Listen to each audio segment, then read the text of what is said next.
आता आपण तुम्ही घेतलेच नाव त्यांचं की प्रमोद साळुंखे. प्रमोद साळुंखे हे आता 10 वर्षापूर्वी या ठिकाणी आलेले आहेत. याच्यापूर्वी त्यांचा सिंपलाचा काहीही संबंध नव्हता.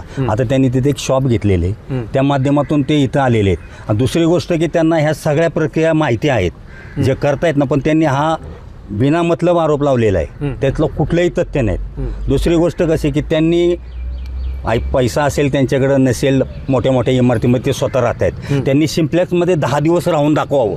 मी त्यांना सांगतो या ठिकाणी या रूममध्ये प्रमोद साळुंखे असतील, तुळशीराम पाटील असेल आणि त्यांच्याबरोबर कोण असणारी जी मंडळी असतील, त्यांनी 10 दिवस या ठिकाणी राहून दाखवावं.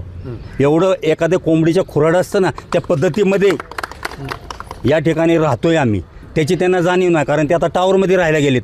हा तुळशीराम पाटील हा यापूर्वी या सोसायटीचा अध्यक्ष होता.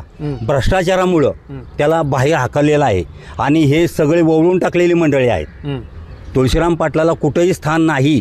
हे सगळे प्रयोग आम्ही त्याच्यावरती केले. साहेब तुम्ही अध्यक्ष व्हा, करा कुठं काहीतरी. अजिबात ते चेंज झालं नाही. त्यांनी ज्यावेळेस एकत्र ओमसाईधाम आणि अण्णासाहेब पाटील ही सोसायटी एक होती, त्या सोसायटीचा त्याला आम्ही अध्यक्ष केला होता. पण त्या ठिकाणी त्यांनी लाईटी या ज्या शिडकून आम्हाला सुरुवातीला घरं दिली ना, त्यावेळी ज्या लाईटी लावल्या होत्या त्या लाईटीचे पैसे खाल्लेत त्यांनी. आणि या आरोपावरून त्यांना आम्ही एकदम हद्दपार करून टाकलं होतं. अजिबात आणि न लायक राहणारी ही मंडळी.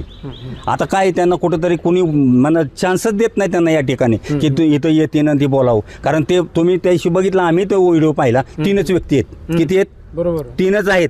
आज तुम्ही दाखवा पुन्हा इकडे कॅमेऱ्याकडे फिरवा. आता याच्यावरूनच तुम्हाला कळत असेल की लोकमत कोणाकडं आहे.